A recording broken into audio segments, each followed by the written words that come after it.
I feel like I'm confident now in who I am, and I'm content with who I am. I'm no different person than I was before I met my mother or my father, but I know all of the pieces to the puzzle. And it's just a sense of contentment, that just a restlessness in my soul that has been calm since I feel like I've got as many of the pieces of the puzzle as I'll have.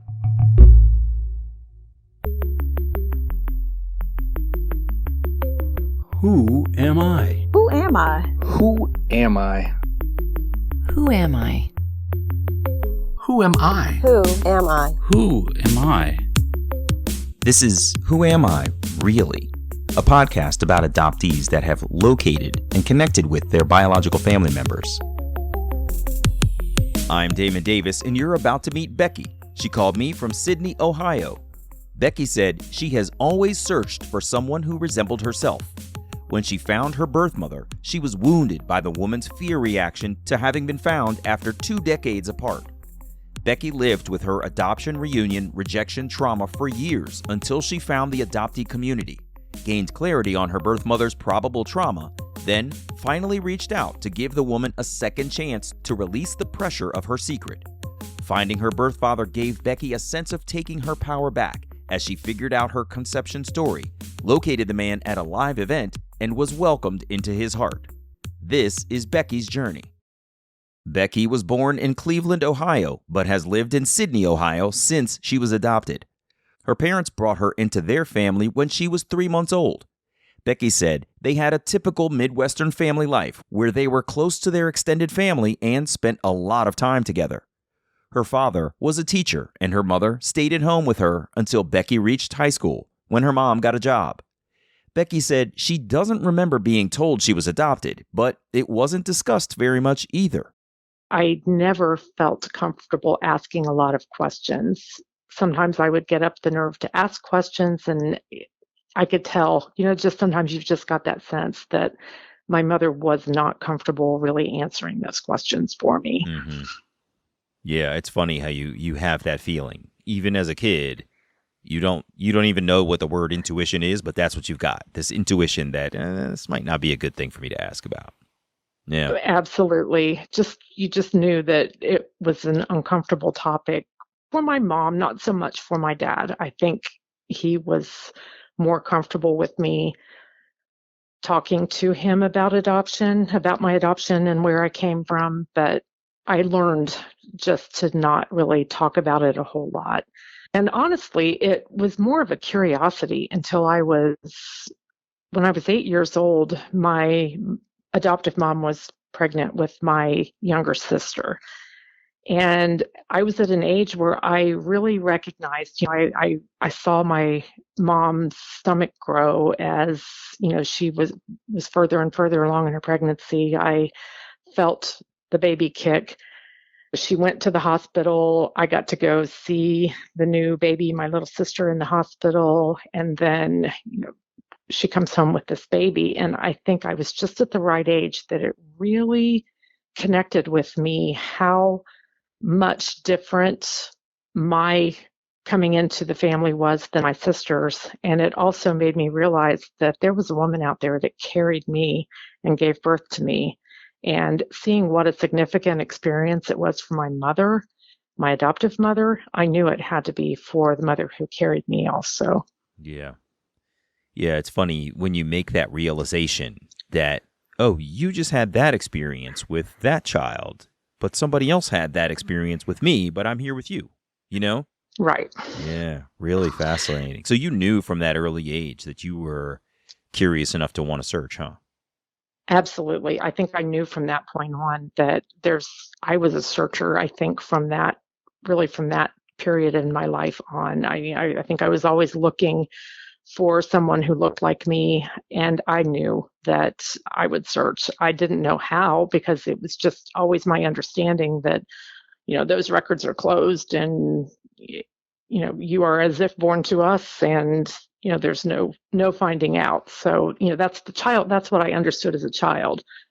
Even, as a young adult, I didn't know I had access to my records, but as an Ohio adoptee who was adopted before January 1st of 1964, I had access to my original birth record from the time I was 18. I learned that from a newspaper article, and I can still remember I could hardly afford to take a day off work at that point. But I think the very next day after I learned I could get it, I called to find out what I needed to do. And I could either wait for them to mail it to me, or I could go to Columbus, Ohio, to the Department of Health and get it myself. I took the next day off work and I drove over and I got my original birth certificate. Wow, that's amazing. What did you see on that birth certificate? Well, the first thing I saw was, I think the first thing I noticed that it was blank where the father's name was. And then I saw the name Laura. And at first I thought that was my mother's name, but then it dawned on me, no, that's my name. My mother named me. She gave me a name and it was Laura. And then I saw my mother's name underneath that. I saw, I kind of took in all of the details. But then the thing that really stood out to me is that my mother was 20 when I was born. And I think I just always had it in my head that she was probably, younger than that if she were already an adult, I didn't understand why she would have placed me for adoption instead of raising me. So, that was kind of my first inkling that things were a lot different. I guess I should have known that, but I don't think I'd really thought it through about how unacceptable it was for a single woman in 1962 to keep a baby if she was not married. Becky said before that, she was always searching for someone who looked like herself. She further explained that even though her adoptive family is of German and English descent, and her biological family is the same, when her extended adoptive family got together, anyone could tell who the blood relatives were and who had married into the family and looked different. Becky said she never looked like the blood family. She looked as if she married into their family with a unique reddish tint to her hair that no one else had. She said that more than physical characteristics, the differences in temperament were more recognizable for her growing up. Becky was someone who was more curious, sought to challenge the status quo, and demanded more explanations, but she felt like her parents were always calm, easygoing, and took things as they were. They accepted the status quo. We talked about how most people who are not connected to adoption think that the physical differences in adopted people and their adoptive families are the source of adoptees feeling different, undervaluing the connection of people's personality traits, temperaments, and other characteristics that can be subtle but important differences between people. Personality differences where the adoptee doesn't feel like they are part of the correct tribe can be a big reason why an adopted person may seek adoption reunion. I was curious about how adoption arose in Becky's life in other ways. Becky said the dreaded family tree project came up in school when she was young, but it didn't upset her because she knew what she was expected to do for the assignment and she just kind of did it. But when Becky was a young adult, she was at a gymnastics event for her young daughter, and one of the adult activities at the event was a genealogy exploration. The leader of this genealogy workshop, when I told her I was adopted, what she said was, well, you can't do this family tree then if you don't know who your birth family is, because your adoptive family tree is not your tree. And that really made me think a little bit. That made me upset too, because I don't believe that one family is better than the other. I think they're all valid and they're just all part of our experience. And I think that was kind of a touchstone moment for me to really start thinking hard and trying to formulate how adoption really impacted my identity, if that makes sense. Yeah, it's a point of reflection that someone basically has shown a light on for you that you hadn't really looked in that spot before, right? Right. Yeah, really interesting. So, can you tell me a little bit more about what that constant searching for someone else that looked like you kind of looked like? How did that unfold for you as you were growing up? That looked like when I left town, we would go somewhere where we would be in a crowd of people or a group of people that I wasn't familiar with. I was just always looking. I was looking for someone with red hair. That's the one detail that my mother remembers the social worker at the adoption agency telling her, is that my mother had red hair. And so that's something I was always looking for, someone who was younger than my parents who had red hair. And at that point, I couldn't even envision my father in any way, shape, or form. So at that age, my focus was always about my mother. And it also looked like, are there kids who are younger than me that look like me? And when I would see someone that felt familiar, I wanted to know more about them, if that makes sense. Yeah. But there was no way. But I also knew logically that I couldn't walk up to a woman and say, "Hey, did you have a baby on this date?" That just, Right. that didn't make sense. Yeah, that's really fascinating. Yeah, I hear a lot of adoptees talk about that, sort of searching the crowd, looking for somebody that it feels like maybe that's the one. Maybe that's a connection that I should know. Right. And it's something that I did in isolation, because I certainly wasn't going to talk to my parents about that. And I really didn't have friends who would understand. I had a couple of younger cousins who were adopted as well, but I really didn't have, nobody understood that point of view. They just didn't. Yeah, it's not a shared experience for everybody. And even some adoptees who haven't come face to face with what their adoption means aren't going to be able to empathize with you very well because they're not there yet. Becky had acquired her original birth certificate, or OBC, seen her own name and her birth mother's name, but the space for her birth father had been left blank. She said she realized pretty quickly that the field was likely left blank because her birth parents were unmarried. In her small town library, there was not a lot of information about adoption, but the reading materials Becky had encountered clued her into the likely complexity of her conception in the 1960s. She was 19 years old when she received her OBC. They were pre-internet days in small-town Ohio, and Becky had no idea how she would go about finding her birth mother. Becky began grasping at straws on her search. She called libraries in the Cleveland area looking for information for anyone with the same last name as her birth mother. Along her search, someone suggested Becky examine vital statistics records. Over time, as young Becky had the money, she sent in requests to the Office of Vital Statistics to search for the woman's marriage records over a 10-year period, through which she was able to find the woman's married name. Later, Becky got her birth mother's home address at the time, learned about when her next child was born, and got the death information for her maternal grandfather. Becky followed her birth mother's trail over a 2-year period and was finally able to get an updated address for the woman who had moved from Cleveland to Columbus, Ohio. After 2 years of collecting information, it was close to Becky's 22nd birthday when she got that address for her birth mother. I asked Becky, what did she do next? What I didn't do was think through all of the possible reactions she could have. The only thing that ran through my mind was, she must be waiting for me to contact her. She must want to talk to me as much as I want to talk to her. And I really didn't allow myself the time or the space to consider any other options. One of the things that I had read in one of the books that I did have access to was that it would be wise to have a third party make that call. So I had a very good friend of mine make that call. We rehearsed it. We talked about it. I listened in on the extension, and all I can say is that call did not go well at all. She had married. She had not told her husband or her children that she had had a child before they had married. And I don't remember a lot about that conversation, but the words that are burned in my memory are, "What is she trying to do? Ruin my life?" And it was not said that calmly at all.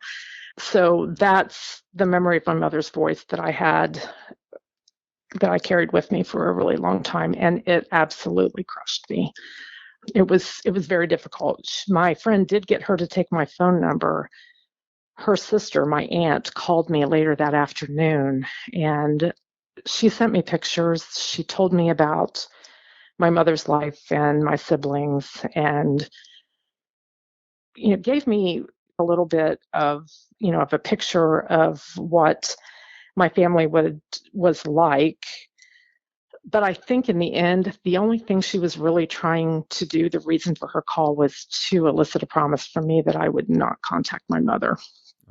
So, it was, yeah. So what that did then is it gave me a little more taste of what my family was like. And I honored her wishes for a very, very long time. I'm sorry. That must have been so hard to be lurking in the background and hear her reaction and hear your friend trying to convince her that you weren't up to anything nefarious, but somehow she just asking, like, is she trying to ruin my life? And the way you said it, it was not said that kindly. Just I could hear the frustration in her voice, the fear, even just in the fact that you said she said it much more emotionally than what you expressed. I'm really sorry. That must have been so hard. It was. And it was such a defining point in my young adult life that even as I talk about it now, I fight back tears. It's been a very, very long time. And it's just one of those crushing blows that really defines a lot of how you walk about in the world for the next lot of years. And I also did not grow up in a family where therapy or talking about your feelings and that type of thing was the norm. So I did a lot of stuffing it, to be honest. I spent a lot of my adult life and I didn't see, looking back, you see the impact on you a lot more than you do at that moment in time. But, I feel like now at 61 years old, I'm still unpacking a lot of how that impacted me. I can imagine. What did stuffing it look like for you? How did you repress this very emotional rejection that you were firsthand witness to? Well, it looked like keeping busy. It looked like anytime the thoughts started coming to me, I looked for something else to do. I would read a book. I would go out and take a walk. I would do something with my daughter. I would, I didn't consciously allow it to come to the surface. That didn't mean it didn't, because it would be just little different things at different points in time. I remember when I had talked with her and her mother about the reunion that she had with her birth mother, I remember coming home and just crying. I was happy for her, but it also, was just a stark reminder of what I didn't think I would ever have. Yeah. So, it was an unhealthy, because, I know now that you have to, bring feelings to the surface and work through them to cope with it effectively and healthily. Yeah. That's not what I did. Yeah. You have to face it, and repression isn't healthy. Right. So how did you finally reach a point of deciding to sort of face what you had gone through with her? Really, it was, as I got into my late 40s, I found online communities of people, of adoptees and birth parents. And I found an organization called Adoption Network Cleveland. And I spoke with some of the people that they had, like the search experts and the support group facilitators. I was put in touch with people there. So it was really being in community with other people who had a similar or shared experience or understood adoption. And that's when I really started working to try to unpack all of that trauma and understand that it was not about me, it was about her. Mm-hmm. And probably one of the most impactful books that I have ever read, and it was recommended to me by the search expert at Adoption Network Cleveland at that time, and that's The Girls Who Went Away by Ann Fessler. And I really understood what my mother was up against. Before reading the enlightening book, The Girls Who Went Away, Becky had not understood anything about her birth mother's story. The non-identifying information Becky requested from the adoption agency had only been 2 paragraphs of sanitized facts.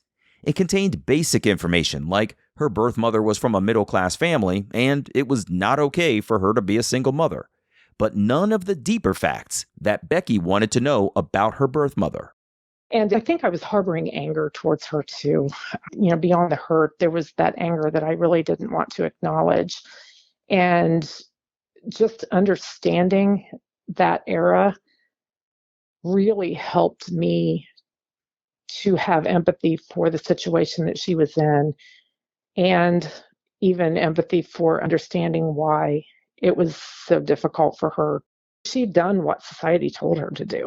So I think at that point, I started having more of that empathy for her. I understood better that she didn't hate me. That wasn't why she had the reaction that she did when I contacted her. It was fear. Right. So at that point too, I was in my late 40s, and I also realized that she wasn't getting any younger, and that if I was ever going to have any opportunity, because I'd never let go of really hoping that at some point I would be able to connect with her. And so I tried again. Oh, it took me days to get up the nerve. But believe it or not, she still had the same phone number that she had. Wow. 30 some years before. So, there that whole, and I finally, I call it the beginning of my decade of discovery. But I finally talked with her in 2011, and she first denied who she was, and I started giving her a few facts and acknowledged that she was my mother. And we had a really long and, I think, healing for both of us conversation. I remember finishing that conversation and sitting and crying, but it was a different kind of crying. It was just kind of a release, because she told me a lot of the circumstances, and I would imagine it was good for her to get it out, because she said she'd never talked about it before. She hadn't talked about her experience with me with anyone. But again, from that conversation, the three things that stick out the most for me is she remembered that she had named me Laura. She told me that she loved me and that she thought about me every day and she prayed for me every day. Wow. Oh, and with that, I understood that she was living in as much of she had that trauma in her mind as much as I did.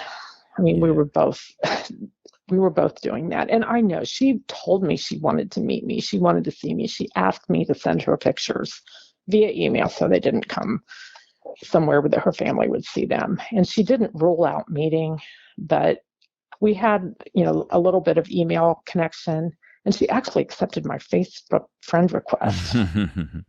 Tell me a little bit more about that conversation. It sounded like it really healed you to hear these words from her, to hear her experience. What was that like?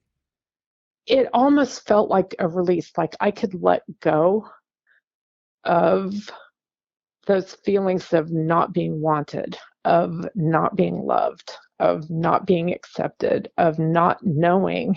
I had answers for the first time. I had answers from the woman who gave birth to me. I had answers for the first time. And it just, it was like a release in my body. It was like this tension that left my body as I understood. And I think the most important piece of that for me was just hearing those words that she loved me. And interestingly, just the fact that she remembered what she named me, it made me understand that I was important to her. I wasn't just an inconvenience that she discarded.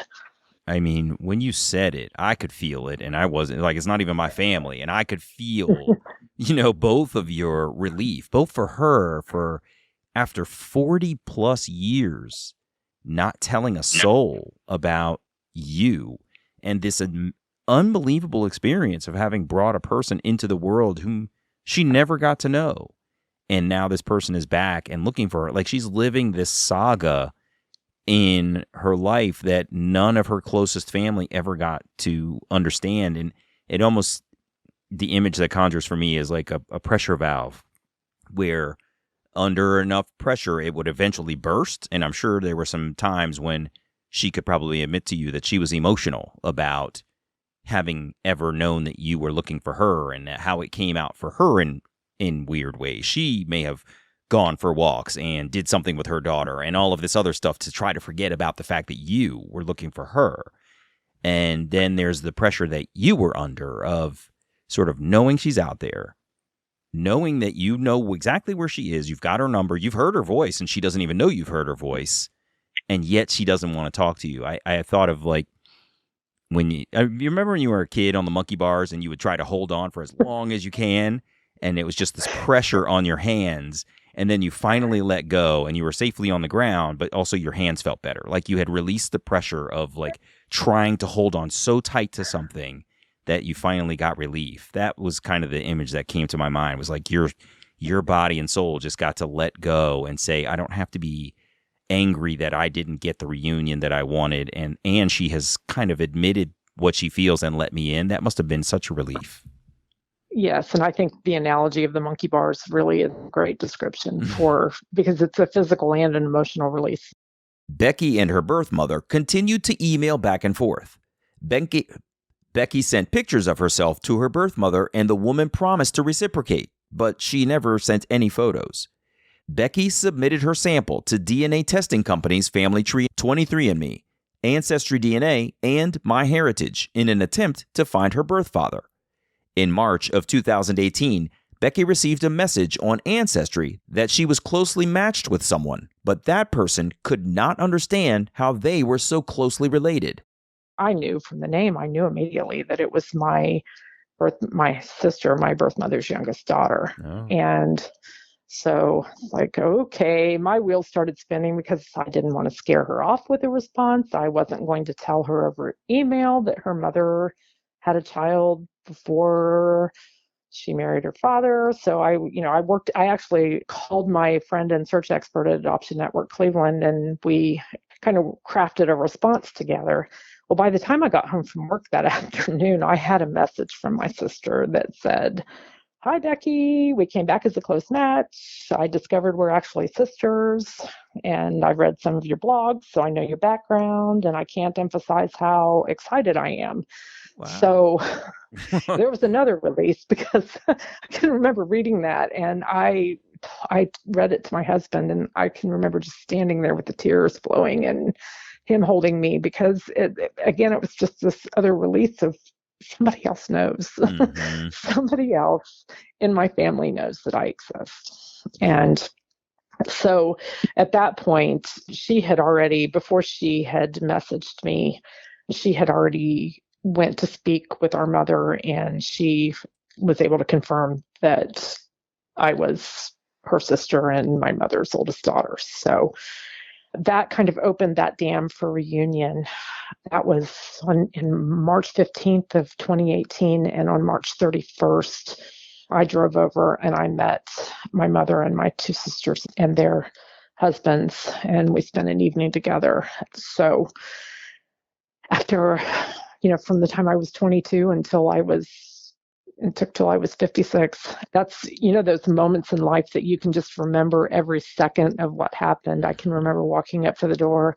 I remember her opening the door. I could see the nervousness on her face, and I just remember looking into her eyes, and we hugged each other, and it was just like this emotional and physical release that I will never forget. But that started a reunion that I had always hoped for, and I think in a way I always thought might happen, but I sure didn't see how for a whole lot of years.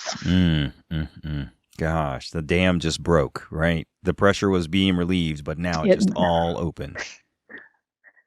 Yes. That's unbelievable. Yes. That must have been so amazing to stand there and get that hug and see her face and meet your sisters just all in one fell swoop. That must have been incredible. It was, the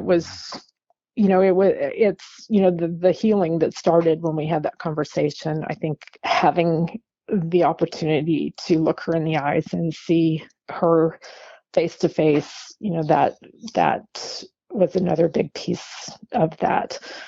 And it's changed how I feel about myself. It's changed who I am between the reunion with her and the reunion with my father. It changed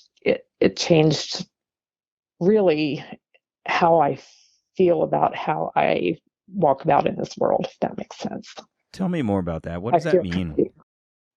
I I guess what I would say is I feel like I'm confident now in who I am, and I'm content with who I am. I'm no different person than I was before I met my mother or my father, but I know all of the pieces to the puzzle. And it's just a sense of contentment, that just a restlessness in my soul that has been calm since I feel like I've got as many of the pieces of the puzzle as I'll have. Yeah. I'm as you're talking about it, I'm thinking about how unsettling it can be to, one, not know pieces of your story, two, to not be accepted when you found the holder of those secrets, and then to sort of continue to be, three, a secret yourself is very unsettling in and of itself, right? And I could see how that does sort of cast a shadow over your existence, one that you never could have predicted, and probably didn't have before all of those things took place, right? Before you tried to search, it was probably a Right. small shadow, and then you tried to search and found her, and she didn't want to talk to you, and now it's this big, huge shadow. Why doesn't she want to know me? And what does that mean about me? And what do I not know about what she went through? And Absolutely. yeah, I could see how sort of when you get to shine a light and read all of the facts on the paper, right? When the person tells you all the stuff, you then can take it in, deal with it, and move forward. Whereas before, there was nothing to take in. There was nothing to acknowledge. You couldn't process anything because it was all a mystery. Now the mystery is, for lack of a better word, solved. And there's just this clarity that allows you to say, all right, now I get to think about something else, right? Well, and that's a really good point, because all of that energy, that mental energy that was spent wondering and thinking, and those contacts with her healed that. Becky said for a long time, she had resigned herself to not knowing her birth father's identity. When she spoke with her birth mother that first time, Becky had asked for the man's name, but the woman declined to tell her. Her birth mother said it was best that Becky not know him. Because their first discussion had gone pretty well, Becky chose not to push the issue of her birth father's identity. Though she did not give Becky his name, her birth mother did give a few clues that Becky held on to from that first conversation. At the time of Becky's conception, her birth mother had been visiting Illinois to see her father's sister, Becky's birth mother's aunt. Since the Ancestry database has rich information about where family members have lived, Becky was able to see where that aunt had lived, researched the county records there, and searched newspaper records for any mentions of that family's name in the county. What ended up breaking it open for me is I found a wedding announcement for a cousin who was the same age as my mother. My mother was a bridesmaid in her wedding, and the timing fit when my mother and the non-ID had said that my parents would have met. So I started researching the men in the bridal party. And the only person that made sense that it could be was the best man. And I found photos of him. He was a pretty public figure in the farming community, so it was easy for me to find pictures. And through the newspaper indexes, I found some pictures of his children, and I could see, not that we looked a lot alike, but I could see, similarities. So I was pretty sure, I was almost positive that I had found the right person. So what I ended up doing is I found contact information for the bride, who would have been my mother's cousin. And it would have been the day after Thanksgiving in 2012. I called her and had a conversation with her, told her who I was, and she confirmed that the best man in the wedding was my father. Wow. So that was, who would have ever thought that I could have figured it out? Yeah. And at that point, I hadn't met my mother. I had spoken with her, but there was I think the healing in just figuring out who he was, it gave me some of my power back, if that makes sense. I took control of this, and I dug in. I used, all of my wits about me, the resources I had available to me, and I figured it out. And I really, when I think about that a lot, I think that bit of taking my power back, that was so incredible for me. And it was also incredible that within 5-10 minutes after I hung up from the phone talking with my cousin, she had scanned and sent me a photograph of her wedding. So I had pictures of both of my parents at about the time they met in a wedding photo, but it wasn't theirs. So That's so crazy. Wow. Yes. So that's unbelievable. Because that photo is, I don't mean to be crass, but like that photo is pretty close to when you were conceived. You know what I'm saying? Like it's not just this, they were that age and here's one of her over here at the beach and here's one of him like on a tractor in a farm. That's them at the event where they met. That's kind of crazy.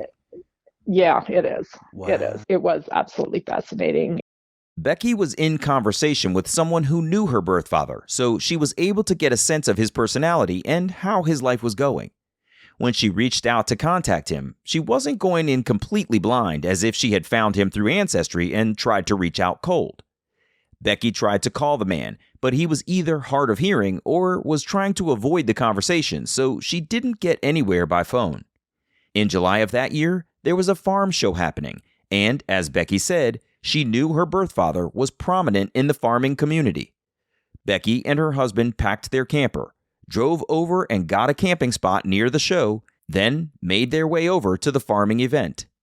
And we hadn't been on the grounds 15 minutes before I spotted him. Wow. Oh my gosh. I had, his truck had, because I'd seen pictures, because he, like I said, he was fairly public, and his truck had vanity plates on it that had his initials on it. And you could tell by what he was doing that he was kind of directing, movement of a big tractor around the show. So I figured out pretty quickly that it was him. And we kind of enjoyed the show and kind of kept tabs on where he was at. And there was a point in time when he was alone for a while, and I almost chickened out. My husband ended up looking at me and saying, I didn't come all the way over here for you to be a chicken. And he said, if you don't go up and tell him who you are, I'm going to do it for you. So that gave me what I needed.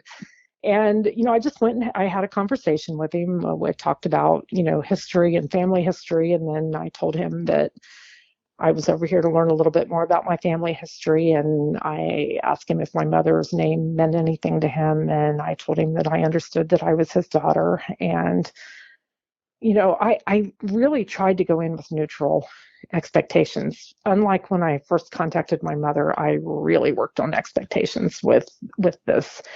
And his reaction was totally the opposite of my mother's when I contacted her way back when. And, he was very accepting and welcoming. He, had a lot of questions, and we did end up doing DNA to confirm, but I think he instinctually knew I was who I said I was when I spoke with him. And I can remember him, after we had that conversation a little bit, he says, well, I think we need to sit down and talk about this some more. So we did. And so that, I think, where the contact with my mother was healing, this contact with my father was really about acceptance. And then a lot of identity pieces there too, because I really, in my father and my siblings that my father raised, my half siblings, my paternal half siblings, I found the temperament that I had never been around before. Oh, interesting. Very similar as far as, temperament is very, very much similar. I felt at home almost instantly, if that makes sense. Yep. I've had a similar feeling, meeting, I love my adoptive family, but I know exactly what you're talking about, and especially in my paternal family, simply because there's more of them, that I can feel this connection with them. A similar, like I have a lot of male cousins, and we're kind of similar, like gregarious guys with, big personalities. And so I know what you mean about that feeling at home. And I'm glad you got that with your family. That's really amazing. Yes, it is. That's so cool. Wow. So where do things stand now with your reunions with your biological mother and your biological father?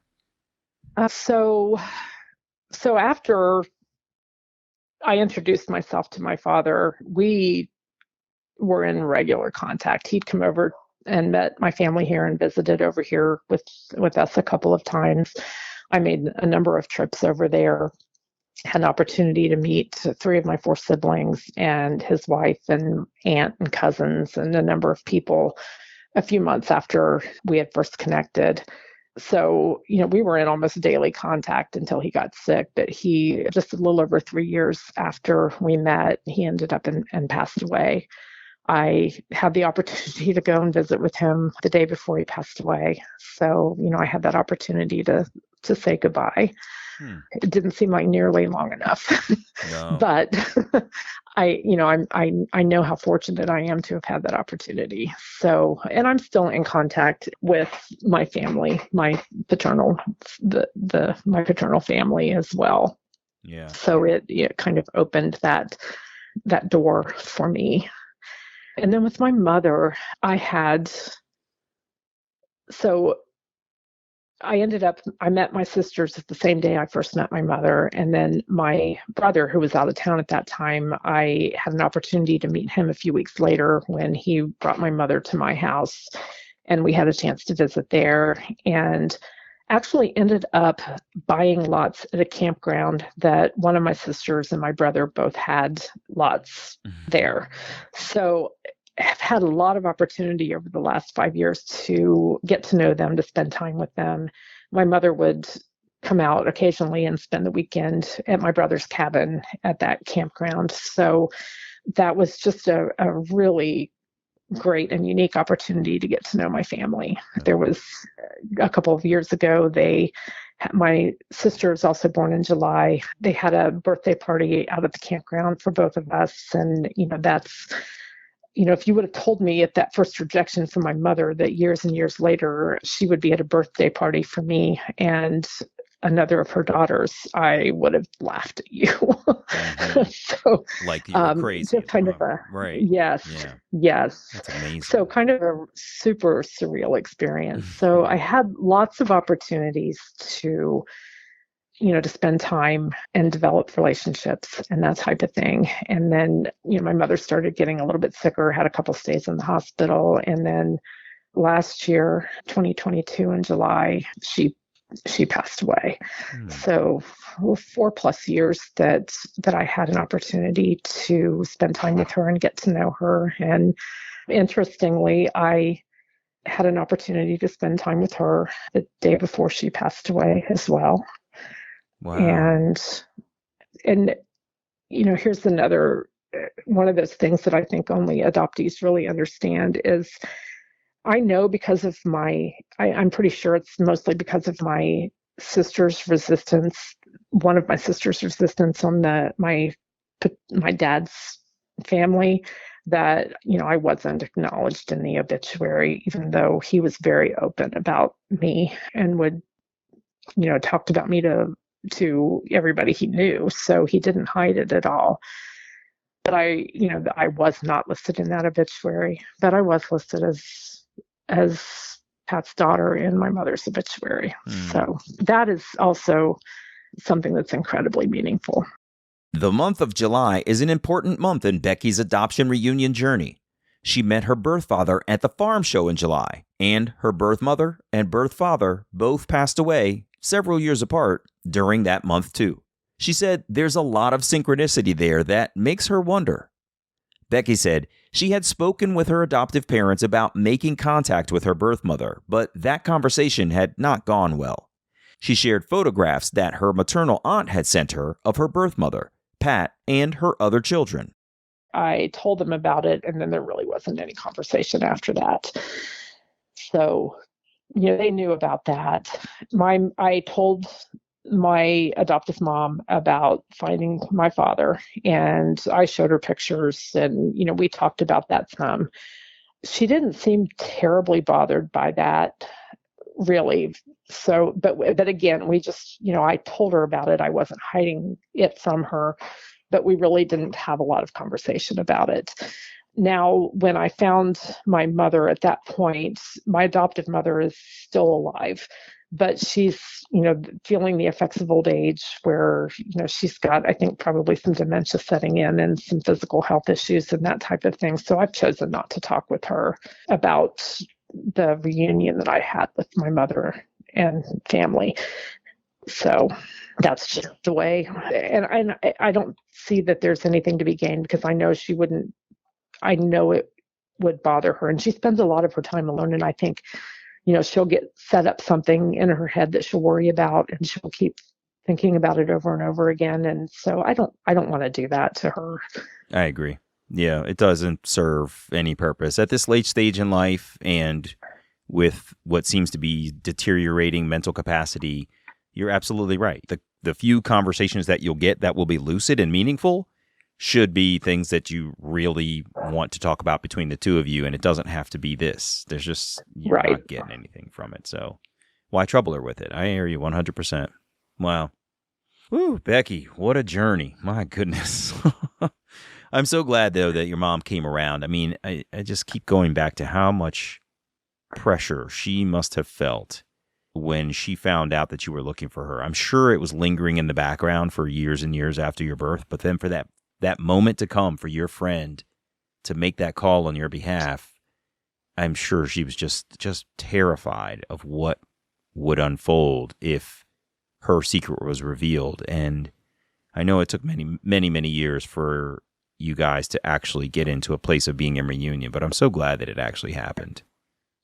I am too. And, you think about when you no longer have the ability to ask somebody questions, you think about the things that you wish you would have asked. And that's one of the questions that I'm curious about is once I made that contact, once she knew that I knew who she was and how to get in touch with her, I wonder how much she worried about me appearing at her doorstep one day or something like that. But I just never, that's not a conversation that we had. But I do know that my siblings had no idea. My sister, who our DNA match is the one that got us in touch, she said that she had searched it over in her head over and over and over again, and there's just nothing. And then after our mother passed away, she had said as she went through her things, she had kind of wondered if she would find any type of evidence that I had existed in any of our mother's stuff, and there was nothing there that she found anyhow. She kept that secret super close and tight. Wow. She did. Wow. Well, Becky. Until DNA. I know. Until DNA. It's crazy how that works out. Well, thank you so much for being here with me, Becky. I really appreciate your openness and sharing your story, and I certainly hope that hearing your journey is going to help somebody else. So I appreciate you taking time. You. Of course. My pleasure. All the best to you, okay? All right. Thank you. Take care. Becky. Bye-bye. Goodbye. Hey, it's me. Becky grew up always searching the crowd for faces that might look like her own.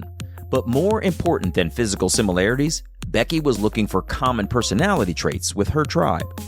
When her search to find her birth mother got her on the phone as a third party listening to her birth mother's voice, she left the call wounded for years over the woman's fear of being found. When Becky found the adoption community, she gained a new perspective on her birth mother's lifelong trauma post-adoption relinquishment. It took decades for Becky to call her birth mother, but when she finally did, both women were released from decades of built-up pressure. Becky was fortunate to have 3 great years of reunion with her birth father, a man who welcomed him into her heart while his family left her off of his obituary. Fortunately, Pat's family included Becky's name on her obituary, which may seem like a small thing to other people, but for an adopted person, that documented acknowledgement of our existence can mean so much. I'm Damon Davis, and I hope you found something in Becky's journey that inspired you, validates your feelings about wanting to search, or motivates you to have the strength along your journey to learn. Who am I, really?